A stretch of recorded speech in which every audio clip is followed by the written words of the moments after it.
Coming up on Booked on Rock, going back to the decade of the Walkman, the boombox, MTV. That's right, the essential rock albums of the 1980s. That's next.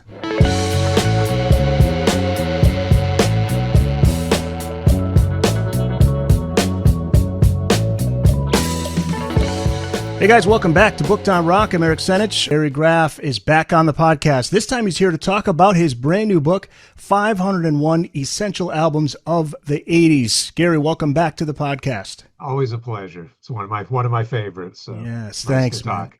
Thanks so much. So much happened in music during the 80s. MTV, Walkman, boomboxes. You say it could be the most impactful decade in music history. From a music journalist perspective, what do you remember most about that decade? I just remember the totality of music, how it was integrated into every fiber of the culture. You had music with your TV, starting with MTV, but that filtered into the rest of TV. You had music with your movies. You had music 24/7. You mentioned Walkman. I remember seeing my first Walkman the summer of 1979 when I was interning for a concert promoter in Pittsburgh, and they played us a Journey concert spot on a cassette in this Walkman. Within 2 years they had taken over, and then they became the boom boxes and everything else. So music was with us 24/7 everywhere we went, and like I say, every fiber of the society. So I just remember feeling like music was part of it and was enveloping everything. As you did with the previous book on the 90s, 501 Essential Albums of the 90s, you bring in a staff of writers to contribute to this. So talk about that. How's it laid out? How did you go about picking these albums? Like with the 90s, the great joy of doing this book was to work with friends and colleagues and have these, I'll call them euphemistically, discussions about what should and shouldn't be in the book. The first step was, once I assembled the crew, was we establish a spreadsheet, you fire a bunch of choices, back and forth, and then you have the long list, which was about 2,500 or so albums to consider. And then you have discussions of what the 501 are going to be from that. Much like the 90s book, one of the fun things about those euphemistic discussions was, because a number of us are from here in Detroit, we would be in our regular course of our day jobs as journalists covering the same concert, and before the music or in between acts, we'd be having those discussions about what should be in the book and about the list, and the discussions were passionate enough that some of the people seated around us would motion to security, like, maybe these people are going to swing at each other. We weren't really, but it got loud. Yeah, So, I'm sure. there was a lot of great give and take, which if you're a music geek, those are the discussions you live for, is to just go to the mat on what were the best albums. I should know we're going to be talking about the rock and roll albums of the 80s, but this covers all. This is pop, Yeah. country. I mean, obviously hip hop was starting to become a huge thing by the late 80s. We have gospel, electronic music really began its ascent during Kraftwerk's in the there, 80s aren't as they? well. Kraftwerk's in Yeah. here, but so are a lot of the Detroit techno guys who were putting out their first albums. One of my contributors, a guy named Mike Himes, was a record store owner, and he was one of the first in on that scene, and he had a number of DJs who worked for him in the stores, and so he was ground zero around here for the Detroit techno scene. So Yeah. to have somebody like him be able to weigh in, I knew we were in good hands there with both what we were choosing and then how they were being written about. The very first album, AC/DC's Back in Black. I I mean, was what a way glad to they did start. that. I mean, Yeah. alphabetically it works, but you never know with the design staff. What's the first album in the book going to be? But could there be, because we're chronological, could there be any other? Right. I mean, this is not just an essential when it comes to 80s albums. This is a must have for every rock and roll fan. I would call it the biggest comeback album in rock history. What are your thoughts? Because you do have 5150 in there by Van Halen, which is a pretty big comeback album. It's interesting. Comebacks, that's a great term, and a term well worth discussing, because AC/DC came back from the death of Bon Scott, but And Van Halen, of course, came back from the departure of David Lee Roth. But were those really comebacks? Both groups were on the ascent Right. at the time. That Yeah. ascent did allow a new singer to come into the band and be successful, but I don't know if that's a comeback yet. Probably, I yeah, felt like it's a reword it. continuation. Yeah, it's a Let- uh, uh, continuation. the most surprising Yeah. continuation. Maybe we Yeah, I should mean, put you it would that way. think you lose, but it's interesting. Two different situations here. Bon Scott became an icon by dying, whereas David Lee Roth was an icon, while he was alive and when he departed Van Halen. So I think the bands were in slightly different, different situations at the time. AC/DC, they'd had Highway to Hell. They were still in their ascent, and you had the right material and the right new singer. Whereas Van Halen had hit a peak, but then you bring in this very established singer in Sammy Hagar and allowed them to go to a new, at least commercial peak. We can argue about artistic peak or not, but certainly they were more popular with 5150, even more popular with 5150. Maybe more fitting with the comeback label would be Ozzy's debut solo album, Blizzard of Yeah, Oz, which makes the list.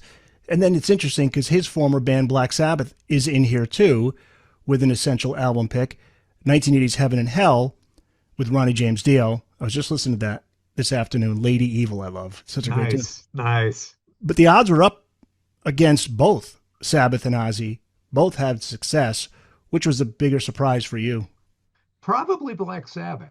And this is this is the antithesis of what we were just talking about with AC/DC and Van Halen. Black Sabbath was on the downhill. They had really damaged their brand, with inferior albums and performances that were inconsistent, shall we say. And so, it was almost like somebody's finished here. When Ozzy, of course, had the image. Sabbath, for those who know, they had the songwriting, they had Tony Iommi, which you never discount that guy, but there was definitely a downhill trend going on there. And then they both pop out with these really good and successful albums. And it's kind of like, there really was talent there, independent maybe of each other. Also interesting too that Ozzy's sound as a solo artist drastically different from Sabbath. Sabbath sound with Ronnie James Dio pretty drastically different than what we heard before. I mean, Yeah. you're still getting the same guitar tone and crunch from Iommi, but still the grooves, the lyrics. Obviously, Ronnie James Dio's voice is so different. And I think that's why they were successful in both cases is, Sabbath's case, you bring in a guy like Dio, also a writer. So you were able to forge a sound that had one foot in the familiar, one foot in the new. Ozzy finding Randy Rhoads, who became an architect for this very modern sound, modern 1980s version, modern sound for Ozzy. And I think if they had both kind of come out sounding like they were trying to sound like Sabbath, it wouldn't have worked. But they both embraced the idea of let's try something new. And it really worked out for both of them. For Ozzy longer than for Sabbath, of course. Moving on to 1981, this chapter leads with the Stones' Tattoo You, one of probably in my top three on favorite Stones albums list, arguably the last great Stones album. And I remember thinking it was an album of all originals. It's not until you get into the internet era and then you start to read articles and you find out it's songs that date as far back as mid 70s, I think, Yeah. right? Yeah, Stitched earlier together. even. Yeah. Yeah, pretty And impressive. Where do you rank it among Stones' greatest albums? I think it's certainly a top 10 Stones album. I think without a doubt. And it shows you how much talent was there. And we've learned this now with the anniversary reissues of Sticky Fingers and Some Girls and Let It Bleed and Exile on Main Street, hearing these other leftover tracks that are still of a very high quality. So, what we saw with Tattoo You was, I guess, a tip of the iceberg of what was Yeah. in the Rolling Stones vaults. And then, they went back in, of course, and did do some things to them. And then, of course, we get the Tattoo You box set, and we hear what else was Yeah, around that was and so cool to considered. finally hear Start Me Up, the reggae version, because I read Yeah, about that right. for the longest time. And it's not that bad. I mean, it's really, it would have worked, I think, but not as well as the version that we know. No, there were a lot of interesting different takes on it. We've been lucky enough to get a real glimpse over the past. I guess it's been a decade now since the expanded sets have started to come out, but into the working nature of the Rolling Stones and the trial and error, and how at least back in the day those guys would just get in the studio for hours and days and weeks, and however long Keith could stay awake Yeah, yes, exactly. and just create really good stuff, and then make you wonder, okay, so how did you figure out this was the one you were going to put out when you had all these other things?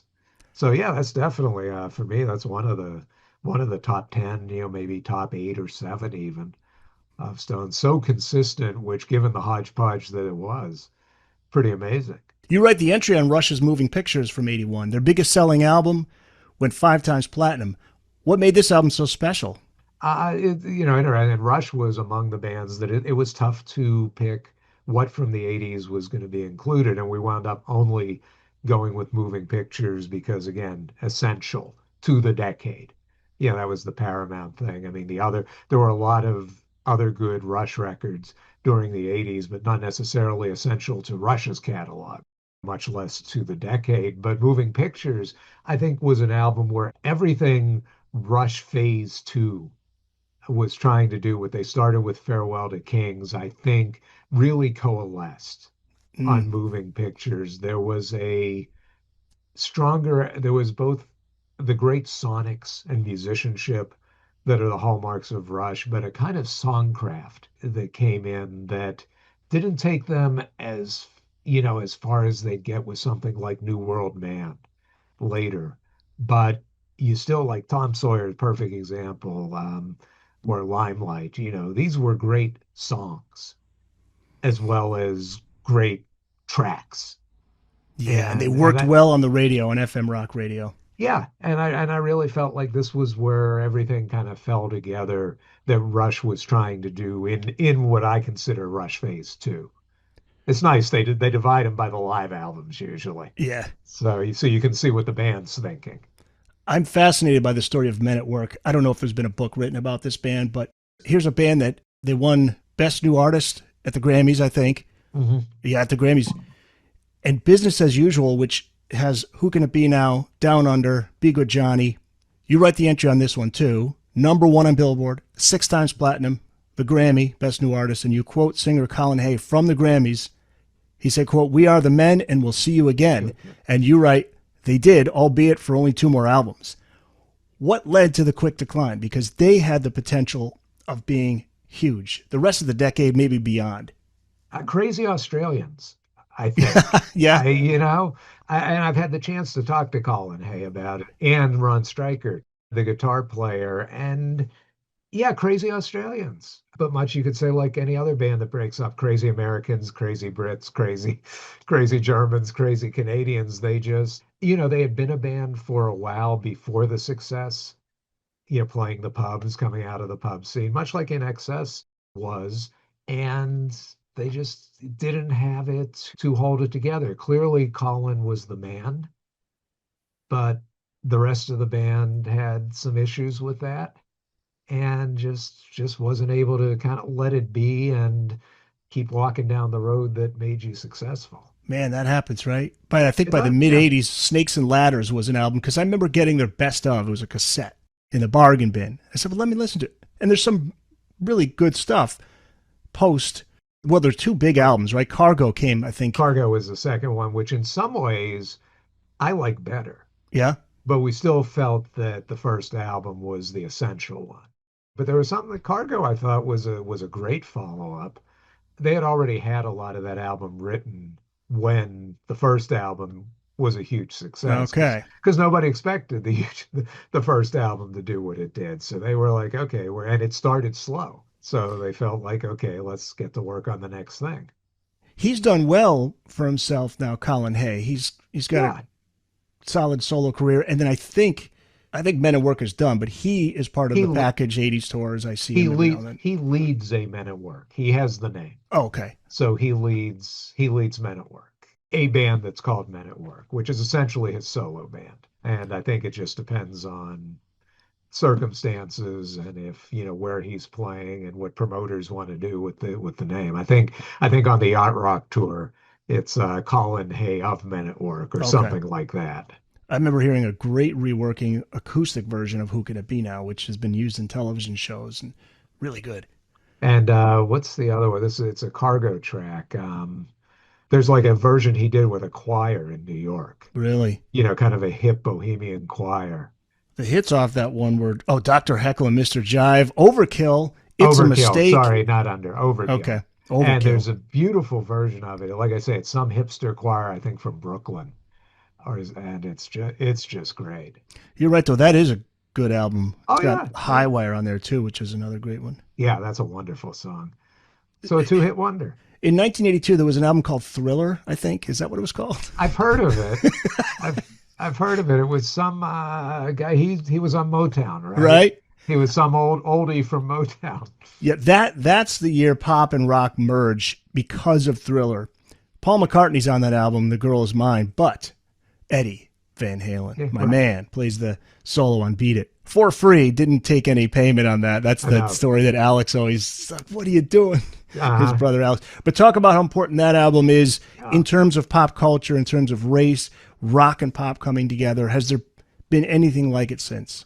I mean, Prince, was Yeah, in the immediate wake of that. But no, hugely, hugely important for so many reasons. Where it took Michael Jackson's artistry and what we saw was possible on a pop album. Beat It, such a great case in point. But this was a pop album that had significant balls. Even the lighter track had an emotional weight and resonance that you associated with rock albums, whether it was Joni Mitchell or Van Halen. There was just such a depth in the writing, which was Quincy Jones was the one who encouraged Michael Jackson to write more this time than he had on Off the Wall. And then the sonics of it were so great. It was such a great headphone album, which in the Walkman era when we're all sticking stuff in our ears, to be able to hear all that sonic detail, just a tremendous piece of musical work. And then on the business side, to have Beat It be the video that broke down the color wall on MTV in a big way. And big time. it's sometimes overstated because there were some black artists on MTV, but they had initially said no to this because Michael Jackson was considered too pop. And it took Walter Yetnikoff and Columbia Records to go to the mat with MTV, threaten not to to pull all their videos and not give them any more, and for them to finally take a shot at it. And lo and behold, the audience loved it. The rock audience really did love Michael Jackson, even if they'd end up making fun of him later on. But that's because it became so ubiquitous. The only thing we've had in our recent history with that level sensation is Taylor Swift. Yeah, Taylor Swift. I And was the going to but say the Britney Spears, but Taylor Swift. Yeah, and the music, but even in Taylor Swift's case, the music didn't make the same type of Right. impact. The Taylor Swift package did, and certainly live. But, wow, I mean, and it just kept going and going. I Oh, mean, I remember getting into 1984 and thinking, this is still the biggest album right. in the world. I'm now at that age now where I got more people younger than me than ever before. So I have these generations of music fans that just have no idea how popular that album and Michael Jackson was. Like, you can't even describe because he was everywhere right up through the rest of the decade. But that Yeah, album, and at that time, Michael had a perfect image. There was no controversies, no headlines that were painting him in negative light. So he was yeah. just, he could He do didn't no he didn't wrong. show as crazy. He didn't show us crazy. No, Yeah, we didn't get the hyperbaric chamber or the Elephant Man's bones right? until the other side of the Victory tour.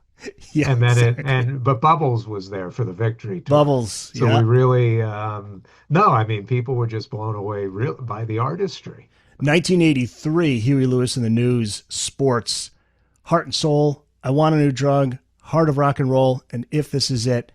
Again, you got the entry on this one. I'm picking all the ones you write the entries I on. get it, yeah.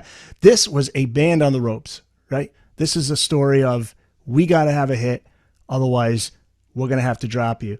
And they come up with this album that is, to me, it's one of my favorite. And I love Hugh Lewis and the News. They always kind of took a little hit for being a little too poppy, but to me, I love this album. I love this band. So I guess that was my question. Were they not taken seriously enough?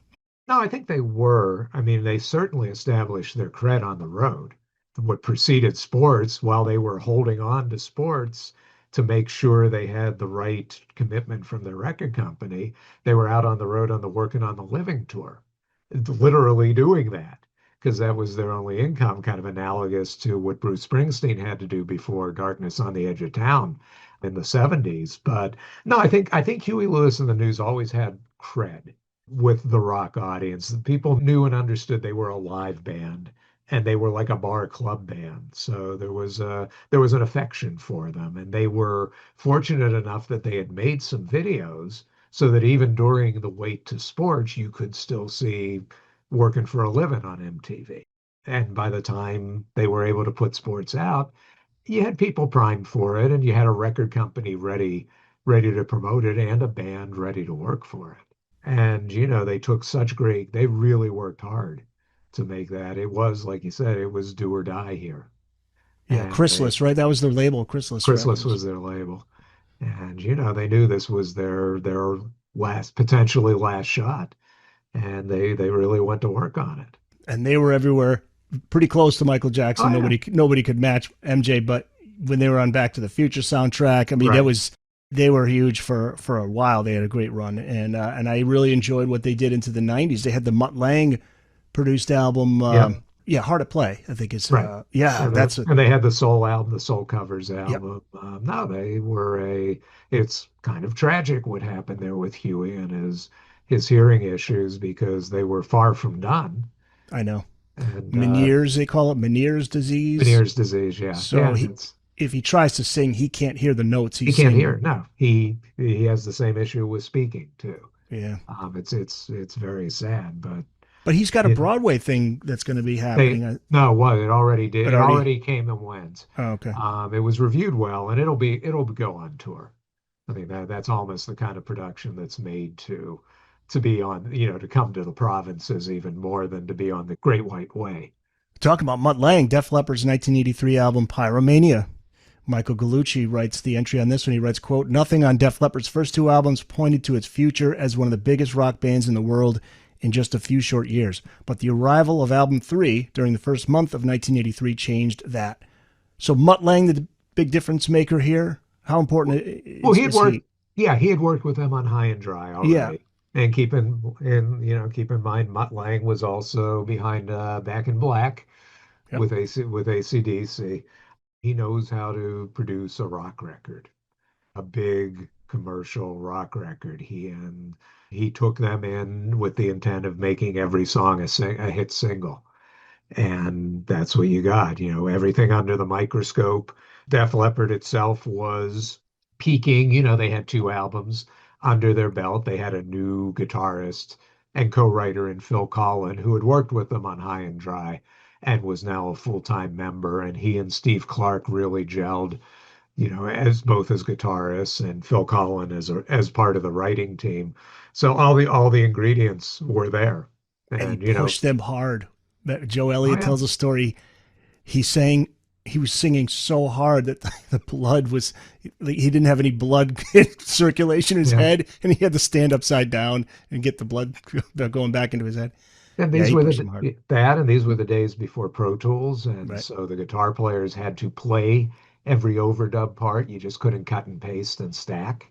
And You this know, also set the template for rock the rest of the decade. I mean, this was one of the go to sounds.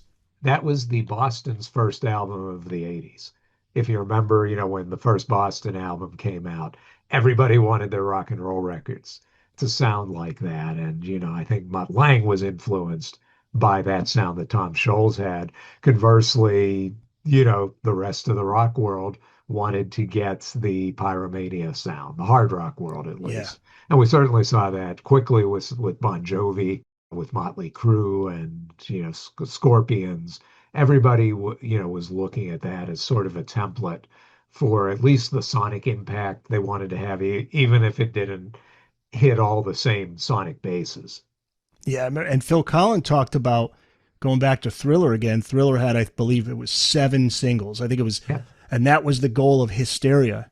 When they came out with right. Hysteria in 1987, we want 7 singles. We want to do what Michael Jackson did. Yep. And they did it. They Yeah. did. It took him a minute with Hysteria, though. That Yeah. people forget that came out of the box slow. Right. And there Right. was there was real concern about whether that album was going to be so successful. You're sitting at triple platinum and worried about whether you're successful. Once upon a time, they would have been deliriously happy. I have a note here. First 2 singles, Animal and Women. Right. And just didn't connect in the same way as Photograph did in the other Pyromania songs, but got around to Pour Some Sugar on Me and everything was all right. Yeah, it got played at a strip bar in Florida. Yep. And the local radio station started playing it. Yeah. And now that the album's coming back, Armageddon It, Love Bites, Rocket. I'm a big Hysteria guy. I love Pyromania, but I always have to go with Hysteria. You got to It's choose like the between first one or girl. the It's other. like the first girlfriend. Right? Yeah. What about you? I mean, there's a part of me that goes with On Through the Night. Oh, yeah. But Yeah. there's a personal thing there too. The same concert promoter I mentioned earlier that I was working for during that summer, we had the Judas Priest, Scorpions, Def Leppard tour in a theater that the promoter owned, and I spent a lovely afternoon with, pretty sure it was Joe and Rick and maybe Sav, just hanging out in my little office How where cool. I was working from. So, that was On Through the Night. So there's a sentimental attachment there. But, I would, if it was between Hysteria and Pyromania, I'd probably go with Pyromania for me. A little more raw, not quite as going for the hits as Hysteria. Hysteria was, Yeah. juggling the two. And Jim Steinman almost produced Hysteria. I know. In the beginning, he was the guy that They was were, yeah. I'm not surprised that didn't work out. I mean, right. it barely worked out with Meatloaf. I think a lot of that was just he's not a band guy, whereas Mutt knew how to work with a band. Find the Booked on Rock website at bookedonrock.com. There you can find all the back episodes of the show, the latest episode in video and audio, plus a video highlight and a link to our YouTube channel. Links to all of the platforms where you can listen to the podcast, plus all the social media platforms. We're on Blue Sky, Facebook, Instagram, TikTok, and X. Also, check out the Booked on Rock blog, find your local independent bookstore, find out all the latest hot rock book releases, and before you go, check out the Booked on Rock online store. Pick up some Booked on Rock merch. It's all at bookedonrock.com. 501 essential albums of the 80s. One of the era's biggest bands came to an end in 1983, and that was The Police. What a way to end, though. Synchronicity. Sting, if he stuck around, what would the rest of the 80s been like for The Police? That is a great question. Because they did try reuniting, and they just couldn't get along. Right, yeah. And they eventually reunited to tour For again the and tour. understood, we're bad together when we're in the studio together. Although I will say it would be interesting because I've spoken with all 3 of the guys over the years, and they've all grown up more and come to appreciate each other more. It would be interesting to see what they could do together now I that would they've love chilled it. out a little bit. It's hard to say where they would have taken it.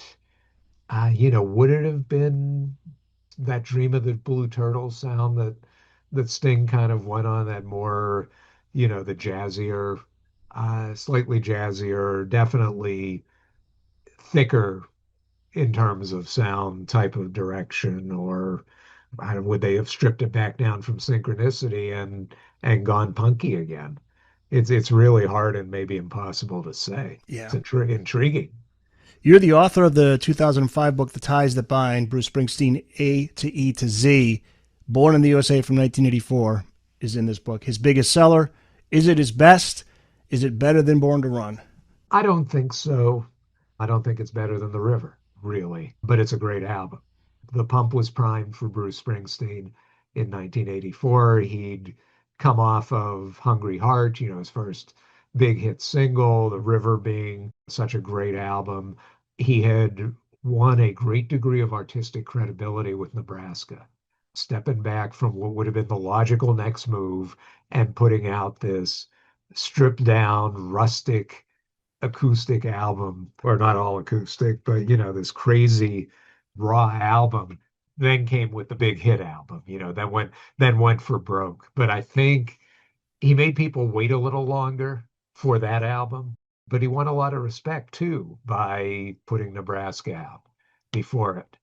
And the market was just ready for him. People loved him obviously as a live act. And there were a bunch of people who had not yet seen him, so they were ready to have an album and then a tour to come with it, and basically to jump on the Bruce train. We got to talk about Phil Collins because by Ah, 1985, he was the definition of ubiquitous. He was everywhere, and his album "No Jacket Required" huge. He's writing for movie soundtracks. He was in movies, he and was you'd hear he was producing he was albums. He producing. was You could hear his duetting with drums. duetting with people. Philip Bailey, right? Yeah, yeah. Yep. And then you'd hear a hit single on the radio, and it'd be by a different artist. You're like, that those drums sound familiar. It's like, Uh, yeah, he's on that one. And then he had Genesis a year later, Invisible Touch. In 1980s, as we talked about MTV and Walkman, and maybe was that the decade of overexposure? I mean, was he overexposed? Because by the 90s, then all of a sudden it's like it just turned against him. yeah, he was without a doubt he Because was I love Phil overexposed. Collins. But well, right, Love him. the key here is it was all honest. He wasn't trying to be the constant in your life. He was just out there doing his music, getting over another divorce. And it seems like whenever he goes through those hard personal times, he becomes very prolific and very, very creative. And so he was just taking the job. He was being a working musician. He was doing his own work. He was playing with his band. He was taking the jobs that came to him. And like I said, this wasn't part of some Machiavellian plot. He was just being that guy who wanted to make as much music as he could, and he made a lot of really great music. He Howard really did. Jones, he was Right. he was all over the place, but I cut him slack because he was honestly all over the place. Do you tell a guy don't produce this album that you really dig because you're overexposed? Is that a reason not to create? Yeah. I mean, So why would he say no to those yeah, offers? don't do a Genesis album because your last solo album was so good. It's counterintuitive, and the market in the 80s was big enough to handle him. To me, and it was admirable because those are his buddies, Genesis. Those are his Yeah. guys. He's not going to ditch him. No, He'd make an he album with loved them. he Yeah. loved being in a band still. I wonder now because he's in pretty rough shape Yeah. physically that how much that played a role in it because he really probably took its toll. I mean, Overworked. Yeah. Yeah, I mean, yes, probably. But yeah, he went on for another couple decades still. sure, sure. And I mean, he's a case of wear and tear. And somehow Keith Richards manages to wear the wear and tear He's better than still going. than everybody else. But Keith, but no, yeah. Phil worked hard. 80s, Bon Jovi is another Yep. huge band during that decade. Slippery When Wet, 1986. Also, Peter Gabriel's So Yep. came out that year. But I want to talk about Metallica's Master of Puppets, released early March 1986. Talk about how influential this album is. Rob St. Mary writes in his entry about how its influence is heard to this very day. Oh, absolutely. And not just in metal, but you do hear it in hip hop, and you hear cadences, you hear rhythmic approaches in EDM. Even in some aspects of pop, they go for a sonic impact, not unlike what Metallica introduced really with Kill 'Em All, but certainly, Master of Puppets was the refinement of it, and the first real the first I'm trying, it was almost like Genesis. They did back in the 70s. They did Trespass. Good album, interesting, definitely a foundational album. But then you get the like Nursery Crime and Foxtrot, and now you're telling the story. Same thing with Metallica. You had Kill 'Em All, but then you get to Master of Puppets and Ride the Lightning, we're talking about this is the story here. This is the sound. And from here, we're going to refine it and tighten it and, really perfect it till we get in the 90s and we're ready to mess with it. My first exposure was Ride the Lightning. My older brother had the cassette. Mm. So that's my personal favorite. That's the way to hear it too, is on Right. cassette. Yeah, yeah. Yeah. On that Walkman, that Yep. GPX Walkman. No, but Wait, yeah. But it's amazing, how I think back to how foreign Metallica and all the thrash bands sounded, even though they really shouldn't. Oh, If at you that if you time. were like a fan of Deep Purple or Black Sabbath, you should have at least and I think the fans, of course, did understand where, what this was and where it came from. But it still felt very foreign and very new, and I think it frightened some people too. Yeah. Well, at that 'Cause- time when the video for one came out, we're oh talking yeah, hairband era. We're talking Winger, Warrant, Slaughter. And here's this video that is from a so huge. It's so hugely popular that just speaks volumes for just how good that song was. And Guns N' Roses similar with Appetite for Destruction. It's like that connection, that kind of, here we are in that glam hairband era, and here's this band that's just dirty raw. It's like I always call them like the Stones on steroids, and it almost bridged the gap to what we would hear in the 90s with grunge. some of it, I think, with Appetite for Destruction, you really had a very commercial. That's not a metal album Right. to me. That's a hard rock album. That's the next evolution of, I guess, the Aerosmith generation. But it had enough of the glam, the hair band, because they were from LA, and there's a good Yeah. juxtaposition. Guns N' Roses is definitely an LA band. Mm-hmm. Metallica from another planet, but they came from San Francisco, where the underground there was a little darker and a little bit dirtier and a little more raw. Guns N' Roses came from a place that was slicker and flashier and glossier, and they understood how to throw just enough dirt on it to make it a little dangerous. Yet that took a while to take off. Why do you think it Yeah, took a while? Because that well, I think because it came out in '87, but it wasn't until '88. right, yeah, because it was a little foreign sounding too. Right. It wasn't as easy a sell as Rat or Dock In. These were not hard rock songs with pop hooks, or rather pop songs with hard rock sonics. This was hard rock that in some cases had hooks. Yeah. And didn't Um, Slash audition for Poison? at one point. Right. That just boggles the Well, mind, it was such a small, if you ever read Tom Tom Beaujour, which Bonjour. Yeah, fine, yeah. fine Yeah. stocks, even if you read, They're Nothing But a Good Time, how small and insular that community was. Yeah. So not much of I a mean, surprise. it was hard not to audition for some of those bands Yeah. if you were at all part of the scene. 1987 was the year of Joshua Tree, U2. What an album. That's my favorite U2 album. Is it? Yeah, I still, Octoon Baby's a close second. I'm Achtung Baby 1, Okay. Unforgettable Fire 2, and then we can talk about the rest. But yeah, no, that was a breakthrough album for you too. It really, well, it was another one where the pump was primed, much like it was for Springsteen with Born in the USA. U2 had made this gradual ascent, and by the time they got done, they were at an arena level with the Unforgettable Fire, and were able to take that next leap to the Joshua Tree, where the whole world from Time Magazine on was ready for them. I miss those days of gradual ascents. We don't have that anymore. We kind of do, but you can't ascend to a place as big as you used to be able to. True. And You know, record labels, you don't have the record label fostering a young band and giving them some time. yeah, I mean, there still are some rock bands who are. I don't think they're necessarily being allowed that time. It's just that you hit this plateau that's so much lower than what it was in what we're talking about, the 80s here. And everybody's kind of okay with that, and they're not necessarily working to get it to the next level.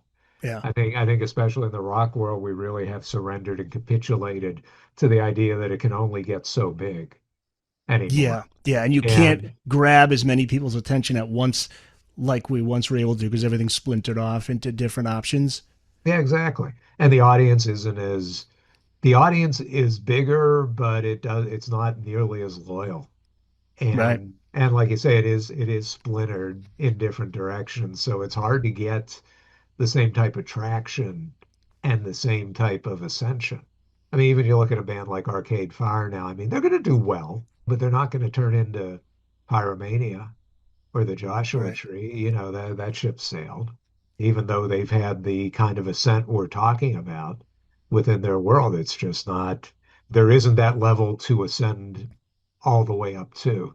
On to 1988 and an album that was so ahead of its time. We talked about this on your last appearance for the book on the 90s. Jane's Addiction, Nothing Shocking, comes out in 1988. You're talking about an album so ahead of its time. With bands like GNR and Def Leppard and Poison ruling the charts, this album would have trouble finding a place. But how important is this album in terms of what was to come in the 90s? Well, extremely important. I mean, this was nothing shocking. Everything's shocking about that album. We didn't know how to classify it. So what is this weird mix of rhythms and the guitar approach and attack and Perry's vocals and what he's singing about and what the hell is he singing about? It was arty, but it was also hard. Yeah, it was like metal. It And was yeah, almost, there was metal in there was punk in there was funk in there, there was jazz in there. It yes. was it was this real kind of alchemy that would become so much a part of what we heard in a lot of the 90s. There was grunge. There were elements of what we would come to call grunge, which was developing at the same time that Jane's Addiction was. It's another one where you compare, like, let's compare Soundgarden and Jane's Addiction. Okay, one's clearly an LA product, one is clearly the Pacific Northwest. But yeah, we nobody knew what to make of it other than this is really cool. And Yeah. this is really different. And it was polar. I remember it being so polarizing at the time. You either liked it or you didn't.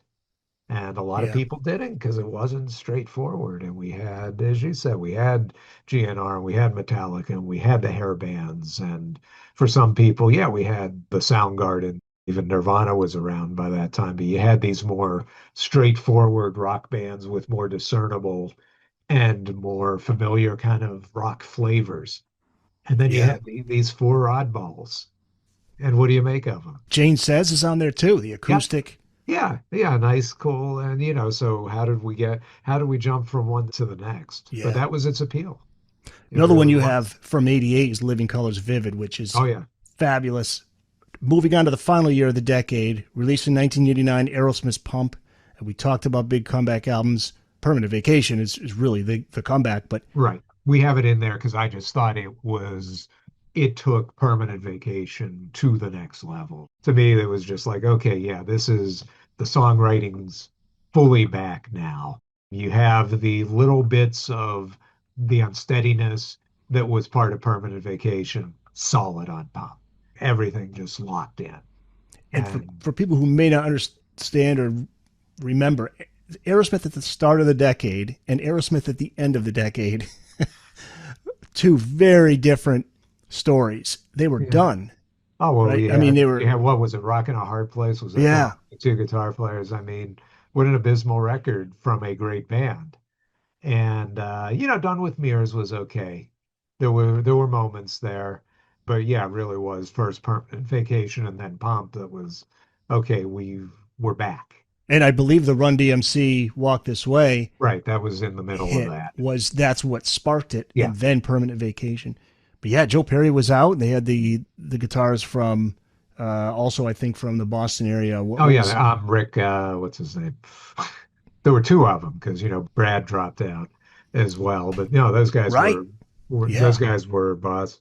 And it's funny when you mention the idea of this Run DMC, the Aerosmith, that great collaboration on Walk This Way. That says so much about what the 80s were. The rock audience and MTV, really was the catalyst for this.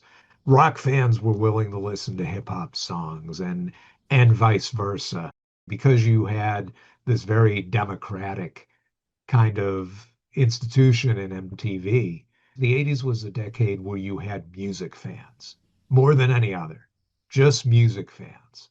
If it was going to be Public Enemy and then the next thing you played was Bon Jovi, that was happening in the 80s. Not everybody, of course, and certainly you still had some barriers, but you had people who were just music fans, and that's really what set the 80s apart from all the other decades. It's what I remember about MTV, coming home from school, watching it and seeing how they would lay it out. It would be just as you said, rock and roll, and then all this, you'd see Aerosmith maybe, and then Public Enemy, Yeah.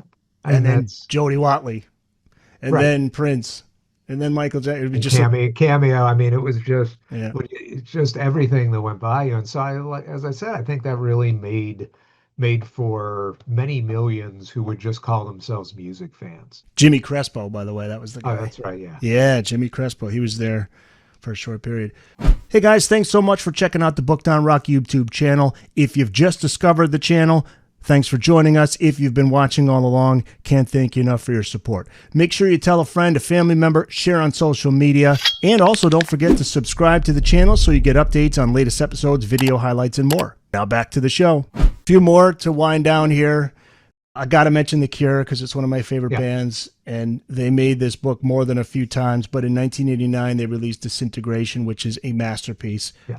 Were you a fan of The Cure in the 80s, and what are your thoughts on this I album? was. I thought some of the mope was a little overdone. That's why I ask. I mean, it's just okay. It's a shtick. It works for you. If you're that miserable of a person, God love you and God We had help that you. group of kids in high school that were the Yeah, goth yeah. kids, you know, So him Edward and Scissorhands look. Robert Smith and Morrissey, I'm sorry you Yeah. guys are so unhappy, but Oh, they hated at each least you other. know So, how to write a tune. yeah. And Disintegration was, I mean, Kiss Me, Kiss Me, Kiss Me's in here too, where I think that was really the commercial takeoff for them, but Disintegration was so conceptually and thematically locked in. That is an album with a capital A. Please listen to me from front to back. You're going to love some of these songs more than others, but you are just going to love. And, it's in the CD era, so there was more of it to love.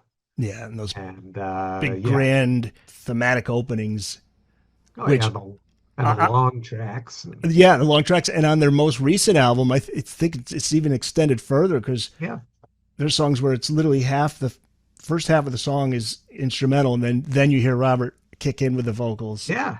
And that's what The Cure does, and they do it arguably better. They certainly do it as well as the prog bands with their own particular flavor. But yeah, in Disintegration, that to me is the Cure album. That's like, here's everything this band is about. Because there are tunes on there, and there are hooks, and there are melodies.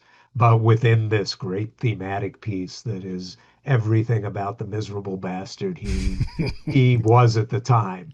Yeah, he was singing about getting old on Head on the Door in 1985, and Yeah, he he would was have like been 26 or something at the time. he would have been about If that. 25, Yeah, 26.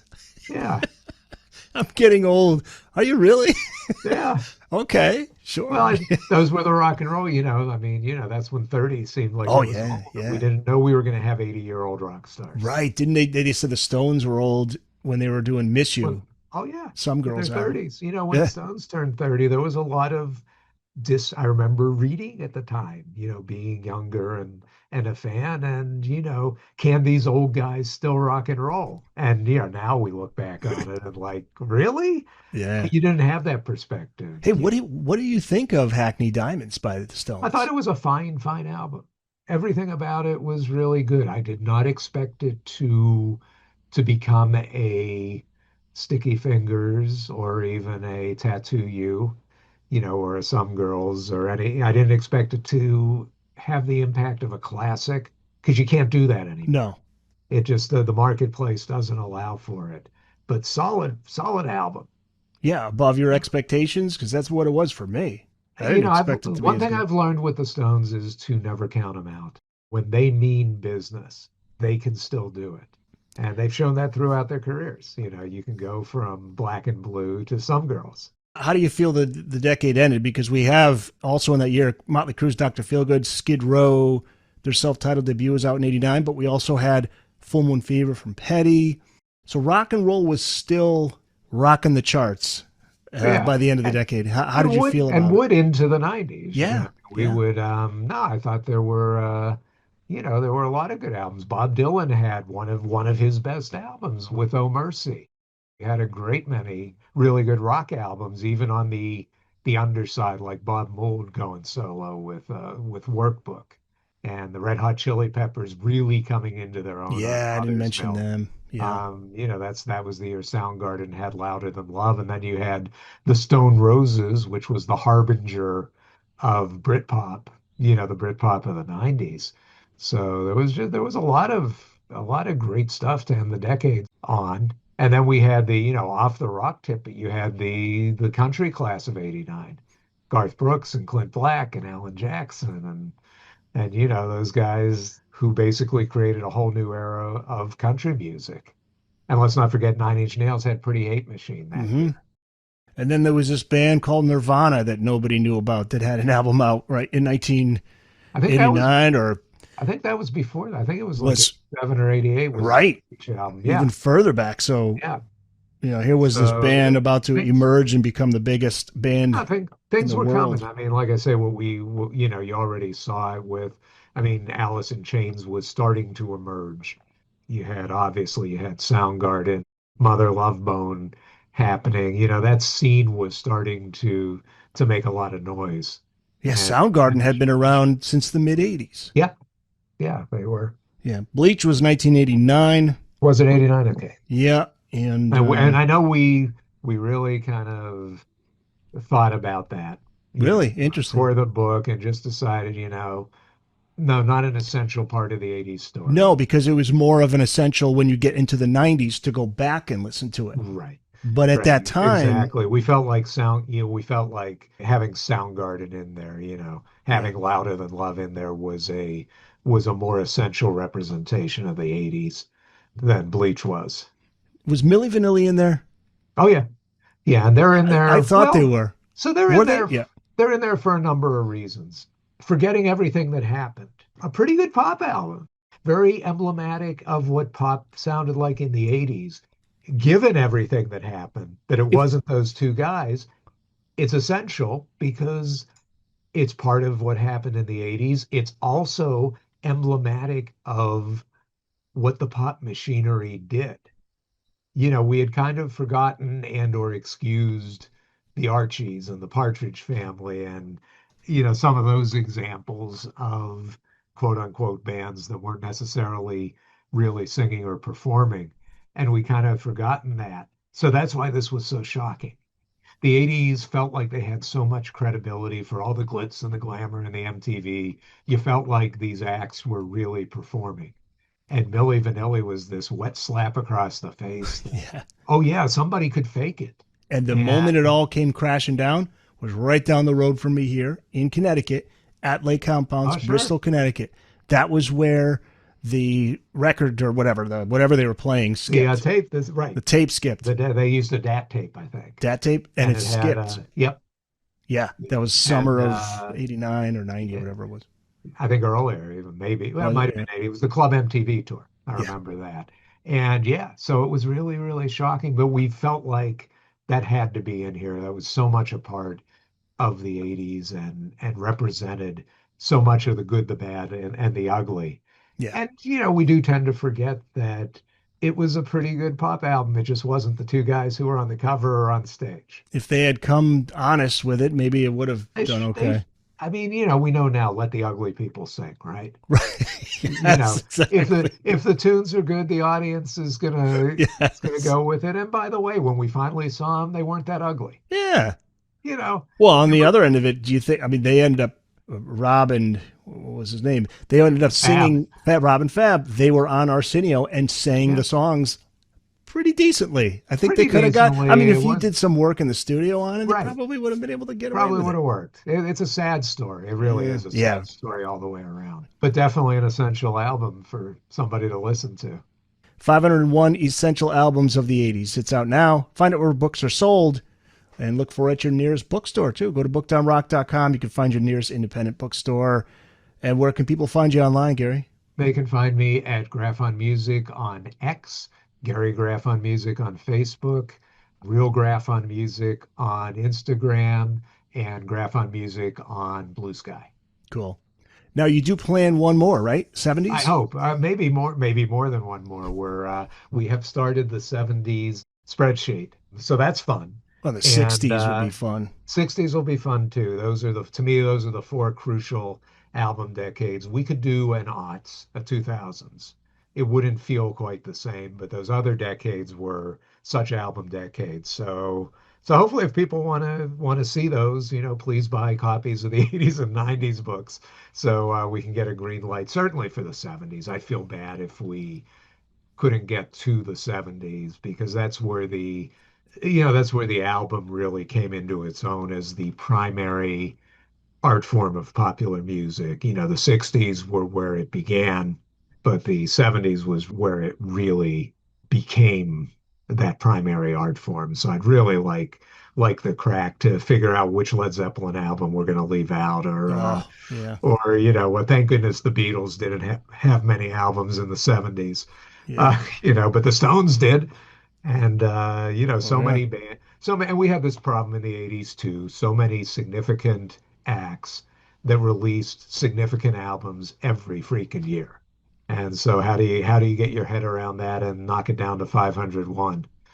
We've done it twice, so I guess we'll be able to do it again. But Yeah, and it's a super fun read and it's a great conversation starter if you're having some friends over.